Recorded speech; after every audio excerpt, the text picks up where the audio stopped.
था। अब इन लोगों का जिनका पैसा बाहर पड़ा हुआ है, इनको कोई फर्क नहीं पड़ेगा पाकिस्तान डिफॉल्ट करेगा। अगर हमारा रुपया गिरेगा तो इनका तो डॉलर में पैसा पड़ा हुआ है, इनको तो फायदा है, इसलिए इनको कोई फिक्र नहीं है जिधर पाकिस्तान जा रहा है। फिक्र आप सबको, हमारी तरह के लोगों जिनका कोई बाहर मुल्क से उन्होंने मैंने जिसने 30 साल मुल्क से बाहर कमाई की थी और जो उसी कमाई से फ्लैट भी लिया था, जो सब कुछ बेच के आज अपने मेरे मुल्क में पैसा, जिन लोगों का जीना मरना पाकिस्तान में है, उनके लिए ये बड़ा तशवीशनाक है कि अगर मुल्क के डिफॉल्ट की तरफ चला गया, ये सारे हम जो पाकिस्तान में रहने वाले हैं, ये हम सबको बहुत बड़ा नुकसान होने वाला है। इससे ये होगा कि कोई बाहर से इन्वेस्टमेंट पाकिस्तान में नहीं आएगी। जो हमारे अपने पाकिस्तानी भी पाकिस्तान में इन्वेस्ट करना चाहते हैं, वो क्यों अपने डॉलरों को रुपए में कन्वर्ट करेंगे जब रुपया गिरता जा रहा है और उनको खौफ है कि आगे और गिरेगा। तो किसी ने अपने वो डॉलरों में पैसा रखे, वो क्यों कारखाने लगाए, कोई क्यों प्रॉपर्टीज पाकिस्तान में लाए। तो इसके बहुत दूर के असरात पड़ेंगे, मनफी असरात हमारे मुल्क पे पड़ेंगे। तो लिहाजा मैं अपनी पाकिस्तानी कौम के लिए आज ये चीज़ें रखना चाहता हूँ कि ये हमारे जो हालात हैं, हमारी सारी कौम को समझना चाहिए कि ये हमारे मुल्क से क्या हो रहा है। मैं सबसे पहले आपके सामने ये अदाद व शुमार रखना चाहता हूँ।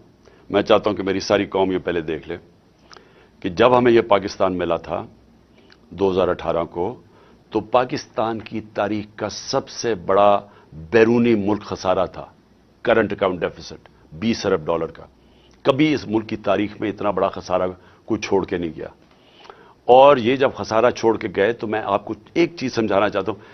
मेरी कोशिश ये है कि मैं अपनी कौम को इसको आगाह भी करूं, इसकी तरबियत भी करूं, इसको एज आपका एक बड़ा हो के आपको एजुकेट भी करूं कि ये हुआ क्या हमारे मुल्क से।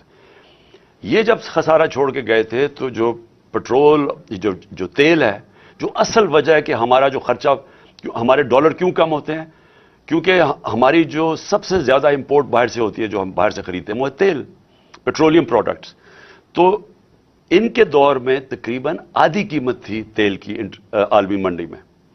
जब हमारी बारी आई तो ये समझ जाएं कि ये तेल की कीमत, ये जो कोरोना से कि जब कोरोना की वजह से सप्लाई शॉर्टेजेस हुए हैं, तो हमारे दौर में आखिरी वक्त पे 103 डॉलर से तेल गया 115, 20 डॉलर तक भी पहुंचा। तो जब तेल बढ़ता है तो फिर हमारी इंपोर्ट्स बढ़ जाती हैं, इंपोर्ट्स बढ़ती हैं, डॉलर्स हमारे ज्यादा खर्च होते हैं, डॉलर कम हो जाते हैं। डॉलर जब कम होते हैं तो रुपए के ऊपर प्रेशर पड़ता है और हमारे रिजर्व से प्रेशर पड़ता है। तो अब ये समझें कि ये जो पाकिस्तान छोड़ के गए थे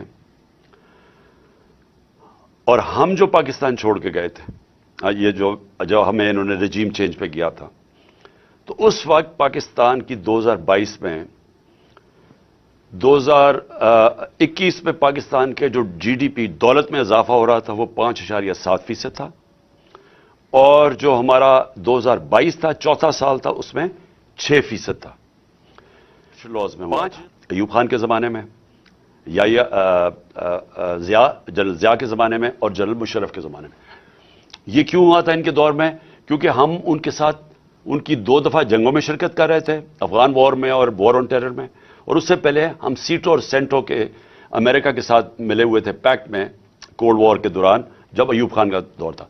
सिर्फ इन दौरों के अंदर हमारी ग्रोथ रेट इस सतह पे पहुंची थी, क्योंकि अमेरिका से डॉलर्स मिल रहे थे पाकिस्तान को। ये वाहिद गवर्नमेंट है जो अमेरिका के डॉलर्स ना मिलने के बावजूद उसने 5.7 अपने तीसरे और 6 पे हमारी इकॉनमी ग्रो की।